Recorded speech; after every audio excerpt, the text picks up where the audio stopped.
Hi, this is Michael Buffer, and welcome to the BoxHard Podcast. Hello, everyone. This is Mikey Garcia. It's the monster from the swamps, Regis Rougarou Prograis. Hey, what's up? This is King Carlos Molina, former IBF world champ. This is Michael, the Bounty Hunter, 2012 Olympian and your people's champ. This is Charlie Edwards, flyweight champion of the world. This is Fast Eddie Chambers, and you're listening to the BoxHard Podcast with my main man, Joey Coastman. Hello everybody and welcome to episode 364 of the BoxHard Podcast. I'm your host Joey Coastman. I'm joined as ever by former heavyweight world title challenger Mr. Fast Eddie Chambers. Eddie, how you doing this week, my man? I'm doing good, my man. How about you? All good, my friend, all good. Always good when speaking with you. Slight bit of a sore throat, so I'm going to try to take things easy. But yeah, aside from that, everything is all good. In part one, we're actually going to do the review part and the news. Then welcome our special guest, which will be Harlem Eubank, fighting this weekend. Of course, the cousin of Chris Eubank Jr. We'll be speaking to him in a few moments. And then in part two, it's going to be the preview part because there's really not much at all to review. So yeah, we're going to dive straight into the review part. There was supposed to be a card taking place on the weekend that got cancelled. We mentioned it as well last week. Dusty Hernandez Harrison, his father, Buddy Harrison, was fatally shot. And yeah, there was obviously a gathering to reminisce on his life, and it was a candlelight vigil. And that went ahead. And Dusty was intending to fight on the weekend, but no, the card in the end got pulled. And Anthony Peterson was supposed to be on that undercard, but the entire card, like I say, got pulled.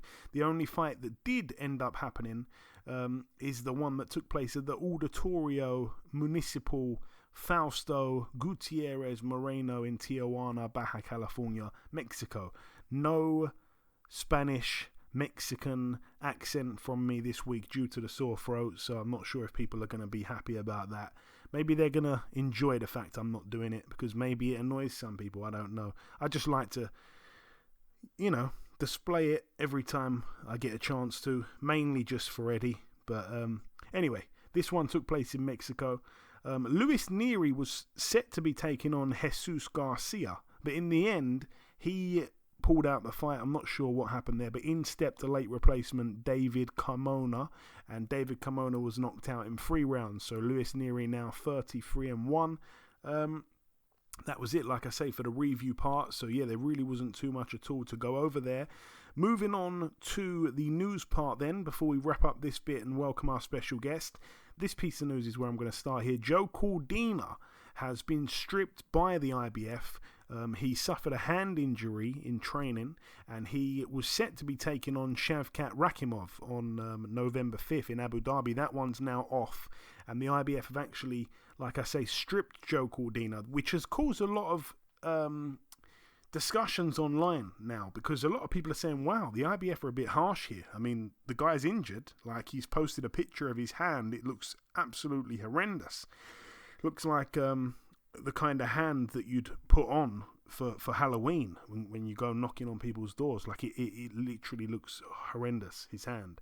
And he's injured. He's legitimately injured, can't have the fight due to injury, so why is he being stripped? But then apparently there was some kind of agreement in place for when he boxed Kenichi Ogawa for the title, that no matter what, the winner had to take on Rakhimov by the end of the year, I think it was. And obviously Cordina's not going to be able to fulfill that obligation, and therefore he's been stripped. So yeah, it seems a bit mad, but it is what it is. In other news, what else do we have? Richardson Hitchens will be taking on Yomar Alamo for the IBF North American Super Lightweight title. That's going to be the co-main event. Montana Love getting in with Steve Spark for the WBA Intercontinental Super Lightweight title. Again, the date for that, Saturday, November 12th at the Rocket Mortgage Fieldhouse in Cleveland, Ohio. It's going to be live on DAZN, obviously a Matchroom card there. In other news, what else do we have? This is a mad fight, actually. November the 12th, we're going to see the UK's Denzel Bentley coming off a great win a few weeks back over Marcus Morrison. He goes out to the States to take on the Kazakh danger man, Janibek Alimkhanuly, who, of course, dispatched of Danny Dignam in pretty brutal fashion. And a lot of people say that Demetrius Andrade decided to, move out the way of Janibek and move up to the weight class above to stay out of his way. That's just speculation, of course. But yeah, Alimkhanuly, a southpaw power puncher, he's a serious problem. And yeah, I mean, who would want to fight him? But credit to Denzel Bentley for stepping up here. And it is going down, by the way, at the Pearl Concert Theatre. I haven't heard of this place. At Palms Casino in Las Vegas. And also on the undercard in the co-main event, Sinisa Estrada, the female that looks a lot like Jennifer Lopez, but obviously hits about as hard as Teofimo Lopez. She will be defending her WBA minimum weight world title against Jasmine Villarino, I should say. Do we have anything else at this point? Yes, the final piece of news. Maurizio Lara obviously was supposed to have been fighting Lee Wood. He will be fighting on October 22nd, so not too long now to go. He gets in with Jose San Martin. That one's going to be, like I say, October 22nd in Mexico City, live on DAZN. That's the headliner there. Few other fights on the undercard, not really anything massive, to be honest. Reshat Mati on the undercard. Anyway, that wraps up the news part of the show. So we've done things a little bit different here in part one. The first part, of course, was the review part. Nothing really to mention, just the one card. And then the news part I've just wrapped up there. The final thing for me to do before we wrap up part one is to welcome this week's special guest. Please note that this interview was recorded before the news broke that Conor Benn had failed a VADA drugs test. Ladies and gentlemen, please welcome the undefeated super lightweight prospect is, of course, Mr. Harlem Eubank. Harlem, welcome back on the show once again, my man. Thanks for having me, man. So, Harlem, we last spoke back in May. It was just after you'd beaten Sean Masher Dodd. Since then, you have boxed the one time. Obviously, that mad fight against Elliot Chavez in Newcastle back in July. Your opponent was disqualified in round 9 of a 10-rounder, I should say. Just briefly, sum that fight up for me, because it was mad, obviously. And, yeah, what was it like to be on the receiving end of some of those dirty tactics by the Mexican? Yeah, it was pretty crazy experience. I was outboxing him nice and cleanly, and he obviously felt like he had no other way to turn the tide other than trying to strike after the break. So yeah, it was the first time I've really come across that. So it was something else to deal with and overcome and come back firing stronger, really. Yeah, because obviously that when he was hitting you on the break, the first time when you went down, it was you went down quite heavy. Quite honestly, you could have and possibly should have stayed down. You'd have got a DQ, obviously. Yeah, well, I think that was definitely an option, but I wanted to, that's not what I'm about. I want to go out firing, and the dirty tactics only made me want to kind of punish him more. So I wanted to continue and come back with my own licks and punish him. And that's what I continued to do. And then he came back and done the same again. So at that point, the referee, took it into his hands. And obviously your next fight takes place this weekend at the O2 as part of that Eubank Benn undercard. You'll be boxing Spain's David Campillo. His record, 11-3 with a draw. The mad thing, though, of course, is that all 3 of his losses are against guys who have now retired. It's a weird statistic. How much trouble have you had finding tape of the guy, or do you not really watch tape, Harlem? I haven't found much of him, but I don't think there's too much available of him either. But I don't really study my opponents too much. I get a kind of basic understanding of the style and just apply my I know just applying my best performance will be enough, and figure them out early on, and get a grip of them throughout the fight. That's usually the tactics I apply. I don't study too much and overthink. They do that. I just get an idea of what type of fighter they are, what basic kind of style they use, and apply my style to that. And he himself, he took about 6.5 years out of boxing from late 2015 to 2022. Since coming back, he's had one fight. He won the one fight. Are you looking to make a statement against this guy and get him out of there within the 6 rounds? I know it's only a 6-rounder. Yeah, I mean, I'm always looking to make a statement when I fight, whether that's stopping the guy or boxing, to the best of my ability. But I'm always looking to put in a statement and show what I can do, and if that results in a devastating knockout or a clinical boxing performance, I'm happy either way. But that's it's down to what happens in the fight. And obviously, this kind of opponent isn't the kind of guy you're particularly setting your sights on. Is there perhaps something bigger on the horizon in the near future at all? Yeah, definitely. I think this one was kind of in quick succession of the last one, and I think there's one shortly on the horizon after. So it's building towards big title fights, as far as I can see it. Towards the end of the year and early next year, there's going to be some big fights. But yeah, I'm having a lot in quick succession, and this is what I need to develop the craft and make sure everything's polished for them big fights. No, without a doubt. And your cousin Chris, of course, tops the bill. As we mentioned, he takes on Benn. Being as non-biased as possible, how much of a chance do you give Benn here? Because quite honestly, most people I've spoken to don't really give him a chance at all. And they're people that obviously aren't related to the Eubanks. But how do you feel? What do you think his chances are? I think a lot of people, a lot of casuals are giving him a big chance in this fight. Like when I look online, it's the comment sections, and it really looks like most people are for Benn, in terms of their predictions, or whether they just, I don't know if they just want Chris to lose, or whether they really think that Benn's gonna cause an upset or whatever. But that's what I'm seeing online. But I think it's gonna be. I can't see any way that Chris doesn't come out on top in this fight. And we've all seen the videos Chris has been posting of himself eating all kinds of delicious looking food. Some people felt like those videos were maybe recorded outside of training camp and only posted in training camp at some kind of attempt at mind games.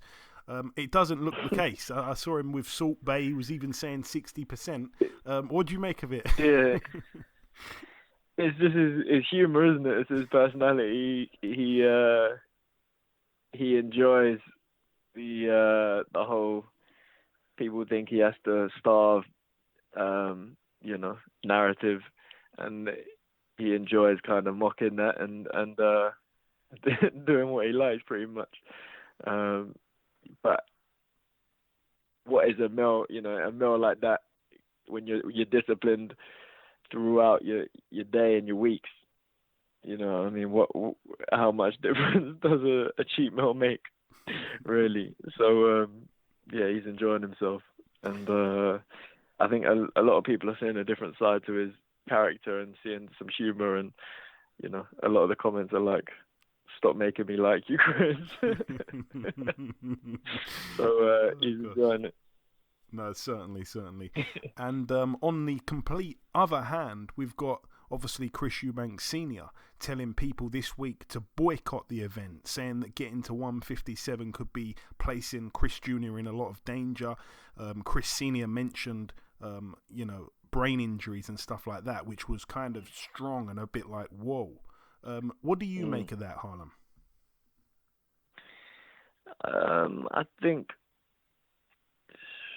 think Chris Senior has a lot of stuff going on, outside of boxing, and at the end of the day, he's a father that's maybe concerned about the weight and concerned what effect it can have, and he's seen different types of trauma within boxing, and I think he's speaking as more as just a concerned father outside of boxing rather than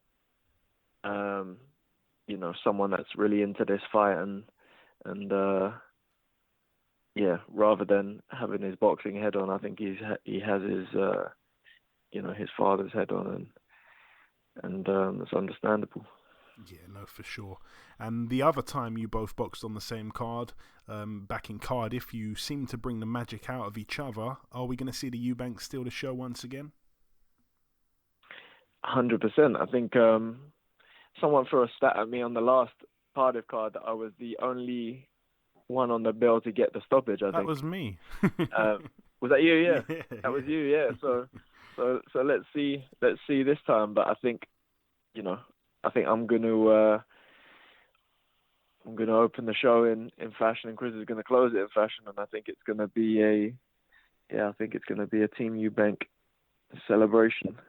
How is everyone in the gym getting on as well? I almost forget everyone who trains in the gym these days, but I know that obviously you've got Michael Conlon in the gym, Josh Kelly. Yeah. How's everyone getting on? Yeah, everyone's good. Everyone's got their own dates and targets locked in. Most people were out the gym for this build-up, really. I stayed in the gym since the last fight, so it's kind of been... obviously, Mick fought the week after me, so he's had his little break, and while I was kind of ticking over, hoping to fight on this one. So it's kind of been a quiet build-up. Abbas is just getting back into the gym. Mick's been back a few weeks now, kind of just as I've been tailoring up and now tailoring off. And Josh has started ticking over kind of, as of kind of towards the end of my peak as well. So it's been slightly different to normal having everyone in, but obviously Shannon's been in preparing for this one as well. So it's just been focused on kind of what I'm doing really, and maybe a bit less camaraderie than usual with everyone, firing off everyone, but still a good camp nonetheless. Fantastic, man. And just finally, Harlem, before I let you go, if you've got any closing words to the listeners, say whatever you like before we let you go, my man. Yeah, follow me on every platform, Facebook, Instagram, Twitter, Harlem Eubank straight through. And look forward to an exciting fight come 8th October. And continue to follow my career on from that. Okay, listen, Harlem, as always, it's always a pleasure speaking with you, my man. Thanks for your time. Best of luck Saturday, and we'll speak sometime after. Nice one, Joe. Thank you, man. Okay, now it's time for part 2 on this week's show. This part, of course, the preview part of the show. We're going to start here with this one. It takes place tomorrow, Friday, October 7th at the White Sands Event Center in Plant City, Florida, USA. Over here, Kanzu returns to the ring. I think that's got to be the first time he's boxed since losing to Lee Wood. He is 18-3 in a 10-rounder here against Brandon Benitez, who's 18-2. On the undercard as well, Kana Islam, 28-1, getting in with Javier Maciel, who's 34-17. That's over 8 rounds there. Moving out now to this one here, which is a brilliant fight that's kind of gone under the radar. I'm hoping we're going to be able to see it somewhere in the UK. But anyway, it's at the Newcastle Entertainment Centre in Broadmeadow, Newcastle, New South Wales, Australia. Over here, I think it's going to be a great fight. Sam Eggington, 32-7. You almost don't need to hear who he's even fighting, to be honest, because Sam Eggington's never in a dull fight. Absolutely never. But he gets in with Dennis Hogan, who's 30-4, with a draw. I think it's a tough fight for Sam Eggington, to be honest, this one here. I could be wrong. Hopefully he wins. He's a friend of the show, of course. But Dennis Hogan, ever so tough. We've seen him in there with the likes of Jack Kulkai, the likes of Jaime Munguia, when he lost a majority decision that really could have gone his way. Then he lost to Jamal Charlo, and Tim Tszyu after that. But he has put together 2 wins in a row now coming into this. And he also was able to beat Jimmy Kelly, who put in a good performance against Munguia after that. So, yeah, I think it's a tough fight for Sam Eggington, really. Yeah, I think that's going to be really interesting. I hope that, that he wins, of course. And I'm wondering how he travels. Is he a good traveller? Sam Eggington, I can't think of him coming out of the UK to have a fight as a pro somewhere else aside from the UK. Maybe he might have found himself over in France or Spain at some point. I can't remember off the top of my head, but this is a long way away from home, and obviously there's a lot to adjust to in terms of the climate change, the time zone, all the rest of it. So all the best there to Sam the Savage Eggington in what will be his 40th pro fight. Moving out now to undoubtedly the big one this weekend. It, of course, takes place at the O2 Arena in Greenwich, London over here. Let's start with the undercard first. I'm going to run through this. Friend of the show, Lyndon Arthur, 20-1 in a fight here against Cesar Reynoso, who's 17-17 with 4 draws. Lyndon Arthur, I think, boxed about 2 weeks ago. So, yeah, it's going to be good to see him back out, even though the opponent isn't great. It's going to be someone to, I guess, beat up quite easily, get that last little payday before the end of the year, and come back stronger next year. Good guy is Lyndon Arthur, by the way. Shannon Courtney makes her ring return. I think she's been out for quite a long time. She's 7-2. She gets in with Gemma Roog, who's 5-4. Also on the card, we just spoke to him a few moments ago. It's a 6-rounder here. Harlem Eubank 15-0, getting in with David Campillo, who's 11-3 with a draw. All 3 guys that he's lost to, though, have now retired from the sport. And he himself had about 6.5 years out of the ring. He returned back in earlier this year, 2022, after being out since 2015. So he himself had a massive long break there. He's come back with 1 win since that huge hiatus. Elsewhere on the card, Chloe Watson, who is currently 3-0, gets in with Nancy Franco, who's 19-17 with 2 draws. That's over 6 2-minute rounds there. We also have Galal Yafai defending his WBC International Flyweight title. He's 2-0. He gets in with Gohan Garcia, who's 12-1 with a draw. We've got Felix Cash, 15-0, getting in with Connor Coyle, who's 17-0. That one's for the WBA Intercontinental Middleweight title, which is currently vacant. I feel like it's been ages since I've said this, but somebody's O must go. Elsewhere on the card for the EBU European Super Bantamweight title, Spain's Mary Romero, the current champion, 8-2, gets in with the undefeated Ellie Scottney, who's 5-0 of Catford. That's over 10 2-minute rounds there. All the best to Ellie Scottney. And then the main event, the main fight of the weekend by miles, Chris Eubank Jr, 32-2. This fight here, of course, takes place at 157 pounds. He gets in with Conor Benn, who really is a welterweight. Chris Eubank Jr has weighed in as high as 168. Conor Benn, like I say, 21-0. Yeah, it's a fight that I don't think either guy needed, for their careers to take off. Obviously, Eubank has had a career that's been quite decent up to this point. I say decent, I don't say good or perfect or anything like that. He's had a decent career. He's gotten some big opportunities, some that he probably didn't deserve. I don't think he's been in there with the names that we want to see him in with. This is another example of a name we don't want to see him in there with, to be totally honest, if you're a hardcore boxing fan. Otherwise, if you're a casual boxing fan and people like Conor Benn and Chris Eubank Jr are huge names to you, and you've never heard of the likes of Gennady Golovkin, Charlo, Andrade and all the rest of those guys, then yeah, maybe you think this is a fantastic fight. But I don't. I think this is a little bit uncalled for. I think that Eubank Jr pretty much fights for money. I think that's his motivation. I don't think he gives a damn about becoming a world champion. I think it's all about money and image for him. As for Conor Benn, he's still undefeated. He's 21-0. I think he's probably one of the most improved fighters probably in the entire world of boxing, because if you saw his fights when he first turned pro, he was really, really shaky. He was really, unimpressive, actually, I'd go as far to say, having really close fights against journeymen and stuff like that. But since then, he's come on leaps and bounds. He's turned into a really good fighter. He's gotten some really good names out of there, but the step-ups have been very steady and very cautious and very careful.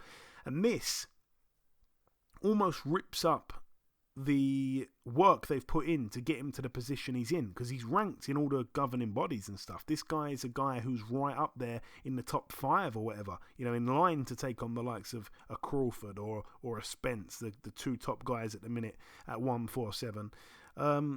So yeah, he gets in here with Eubank Jr. Maybe it's to buy some time, because he'd definitely lose to Crawford or Spence. So maybe this is a fight that he's going to have to kind of probably keep his position at welterweight. And I guess if he lost badly or in any fashion whatsoever to Eubank, it probably wouldn't affect his business down at 147. So maybe this is just a little bit of a money grab where he doesn't have much to lose in terms of his business at 147.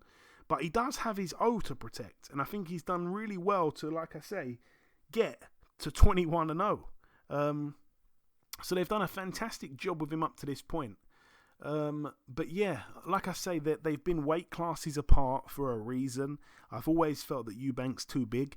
There's always been talk of this fight happening from when they both kind of turned pro, or I should say when Conor Benn turned pro, because he turned pro after Eubank. But when Conor Benn turned pro, there was talk of, oh my God, imagine if that fight could happen. And all along, we've always said Eubank is far too experienced for him, far too big for him.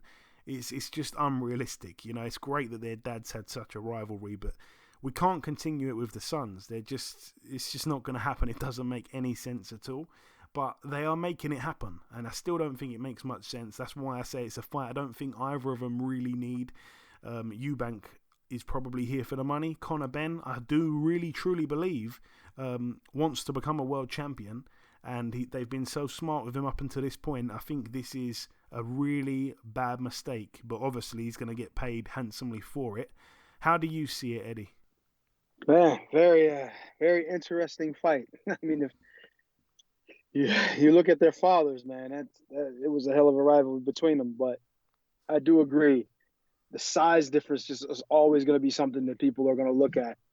And it's unfortunate for Chris Eubank, because he's the bigger guy. So most people would expect, oh, well, he's the bigger guy. You know what I mean? He's closer to his weight. And like you said, he's fought up to 168 pounds. This is going to be an advantage for him. And it's really going to be like Conor Benn really doesn't have much to lose in this. It's a win-win for him. If he wins the fight, awesome. If he loses the fight, well, he fought a big guy. And with Chris Eubank, it's like, well, if he wins the fight, well, you beat a little guy. And if he loses, oh, you lost to a little guy. You're finished. So it's a really bad situation, I think, for Chris Eubank, and that's why I think his dad. And I was listening and reading up on it and finding out a bit about it more than just hearing the names. And his dad is not even in favor of him taking the fight, which I understand. If you look at it from a business aspect, and even from looking at his career and the future of it, you don't want to put yourself in a situation like this. You know what I mean? It is really nothing good that can come of it for him. With the exception of the money. You know what I mean? He's going to make a little bit of money here. But, and also the way he's talking about it, he's like, he shouldn't even be in the ring with me. He's a smaller guy, but that's, he's just not on my level. He's not even on the level of the guys I've lost to, and blah, blah, blah. And yeah, maybe that's the truth. But if it is, and you go in there and lose to him, especially after talking like this, and, then you being a bigger guy and all of this, it's just going to really look bad for the rest of his career. So I understand why his dad is like, I don't really think you should be taking this fight, because it really just puts him in a bad spot in so many ways. And it's just like, why would you do this to yourself? But I mean, look, for British boxing and for the history and of his father, of both their fathers and the rivalry they had, it just looks great. It's an exciting thing, and it's more so for the fans than it is honestly for the fighters. Obviously, I think Conor Benn stands to gain more, obviously.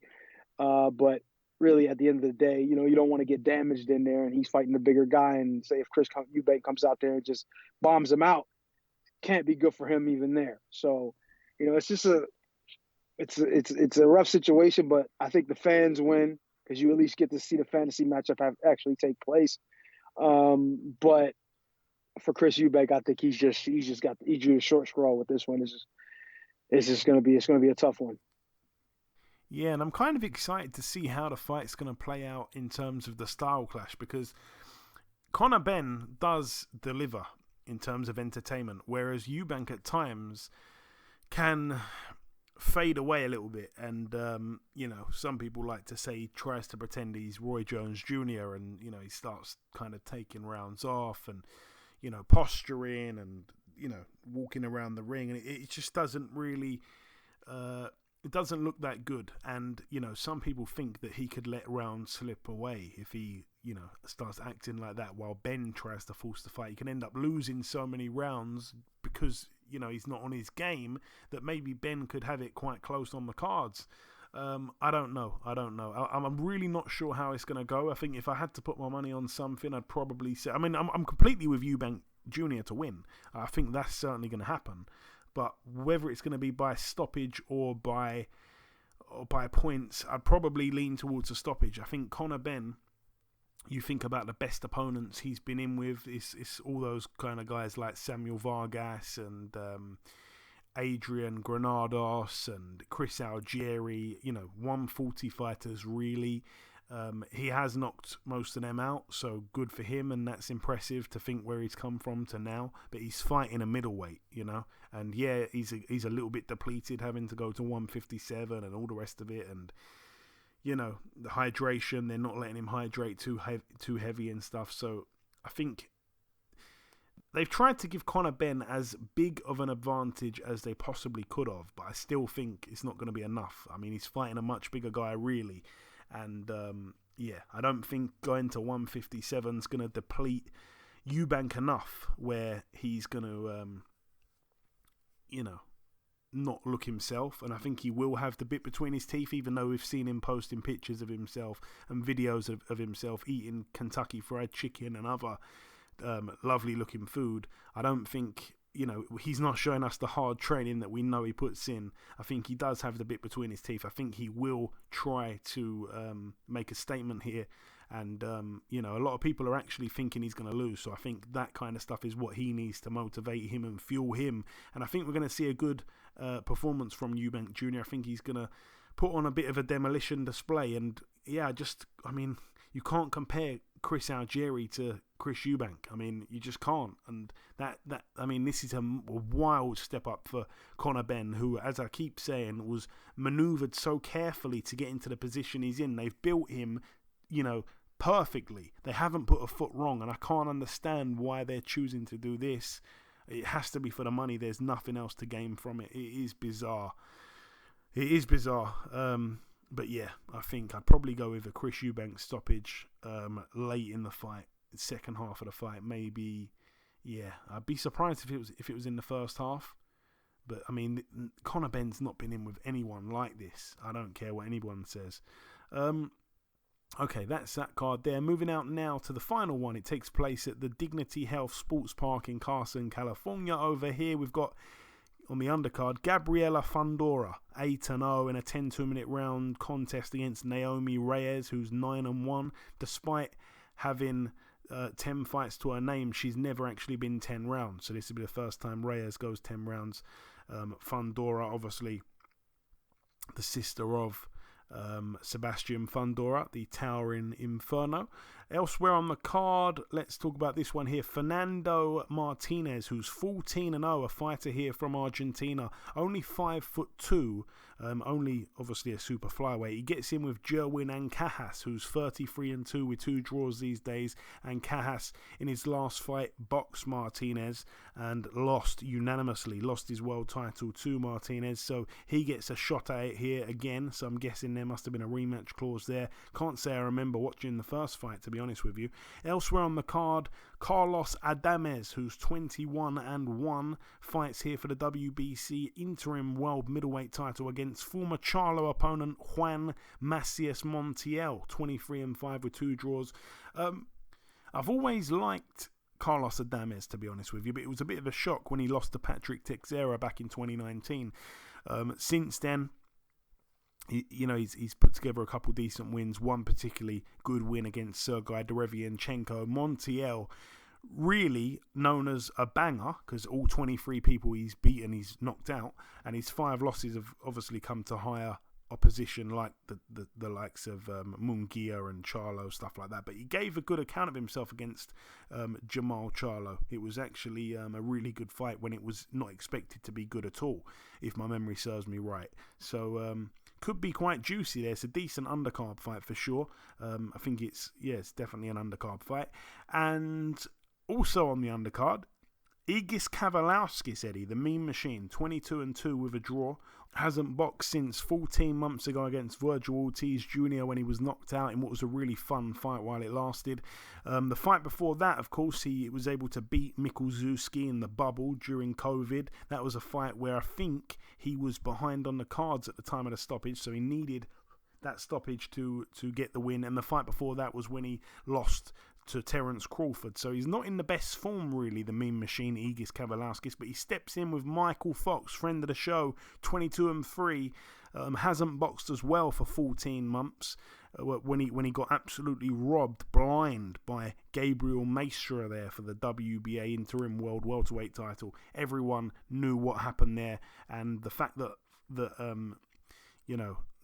Michael Fox hasn't in some way been compensated is just baffling to me. I mean, the WBA have kept him in their rankings despite being inactive for 14 months, but it's not really good enough. I think he's ranked number 12 or whatever in their rankings, but he should have been the interim champion.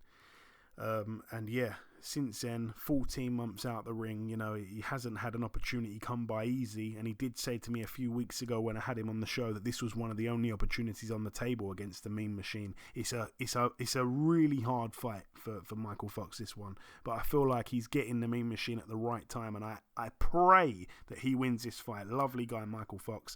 And then the main event, Sebastian Fundora, the towering inferno himself. We like to see him fight, Eddie. Not only is he 6'5.5", he's also a southpaw, he's also young, and he's also, I think, getting in that work with David Benavidez. 19-0 with a draw, gets in with Carlos Ocampo, 34-1. The one loss came to Errol Spence back in 2018.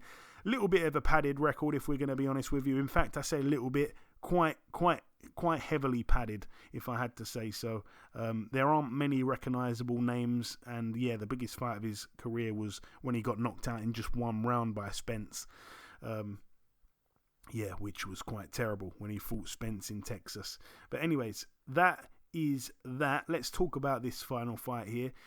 I guess it's all about Sebastian Fundora. He's not going to be able to knock him out in just a round. I wouldn't have thought so, but he's on such a run, and I think there's a lot of people, every fight he seems to be having, we're believing more and more in him and his capabilities, and the fact that he could very well be a future world champion. He's on quite a run, beating Erickson Lubin last time out, Sergio Garcia the time before that, the Spaniard who is a really good fighter, beat Ted Cheeseman, and he's on a bit of a run. Jorge Cota before that, Habib Ahmed before that.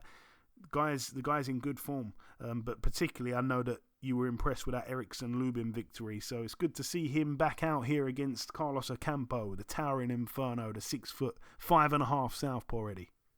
Yeah.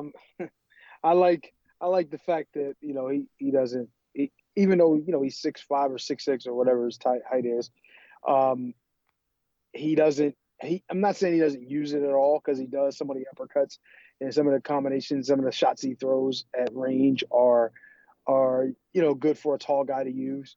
But he comes to fight. He's not coming to take his time or just measure range, and he's not a boring kind of fighter, to be honest. And it's an exciting thing. It's an exciting thing to see. Kind of reminds me, not necessarily of style wise, but maybe situational if you think about it, like with a Diego Corrales. You know what I mean? Like I said, he fights a little more tall than Diego Corrales, but Diego came and all he was thinking about was action. He was thinking fight. And this guy kind of gives me that same kind of feel. Not necessarily the same style. Like it's different. Like he does some things. He uses his height in some ways. Obviously, Diego didn't use it much, but he has the capabilities and he's a good enough fighter, definitely beyond good enough to win a title. I think he's definitely a future champion. It all depends on who's there and whether or not they can deal with him. I think he makes it a very, very difficult challenge. That size, the punching power, the ability overall. He's a special guy, and he's the fact that he's a really big, tall guy just makes it even more interesting. So I'm looking forward to his career, and this is obviously another step in the right direction if he's able to win. Yeah, it's always good seeing him fight, and as you say, for a big guy, he does come to fight, he does make it interesting, and he does have the same reach as Vitaly Klitschko, which is crazy for a fighter at 154. What? There you go. Are you kidding me? Nope. 6'8" Vitaly Klitschko, and he got 6. Anyway, he's 6'6". So, jeez. Vitaly was 6'7", wasn't he? Vitaly? Yeah, 6'7". Vitaly. Vlad was 6'6", wasn't he? Yeah. Well, they were saying 6'7", 6'8". But Vladimir is one of the biggest 6'6" you'll ever see in period. So I really don't think he's 6'6". I think he's almost 6'7" or 6'7", and I think Vitaly for sure is 6'8". But that's just me. I fought Dimitrenko, and he seemed very similar in size more so to Vitaly than Vladimir. But I mean, they're all big. What the hell? I mean, what's a half inch in between them? But it is what it is. There we go. I love to pull out a little statistic there that takes people by surprise. That was cool, and yeah, that's crazy. So he's got a longer reach than you, Eddie, which is mad. A 154 fighter. But anyway, wow. Anyway, that's saying a whole lot, Joey. But anyway, that wraps up the preview part of the show. In part one, tickled me that. Part one, we did the news, the review part, and then the news, and then we welcomed our special guest Harlem Eubank. Support him this weekend. You have to. He's a good guy, Harlem, as I'm sure you all know. And then in part two, we did the preview part. The final thing for me to do to wrap up this show entirely is to come in with the outro, which I'll do in just a few seconds. Okay, and this wraps up episode 364 of the BoxHard Podcast. I've been your host, Joey Coastman. Eddie Chambers has been with me for the duration of the show. A special shout out to this week's guest, the undefeated super lightweight, Mr. Harlem Eubank. The biggest thanks of all, though, goes out to you, the listeners. As I mentioned earlier, the interview with Harlem was recorded before the news that Conor Benn had failed a VADA drug test had broken, and so was the review and preview segments as well. At this very moment, at 2 p.m. on Thursday, October 6th, the card itself is still up in the air about happening. The press conference today was originally scheduled for 1 p.m. UK time, and it was pushed back to 4 p.m., which is 2 hours from now. So as of right now, no one is 100% sure what's actually going on, so I apologise if you were a bit confused by me previewing a fight that's in jeopardy and potentially not going to be taking place. But as I said, we recorded that segment before this stuff was made public. But yeah, that's about everything from myself. Enjoy your weekends, people. Stay safe, and we shall see you all again next week.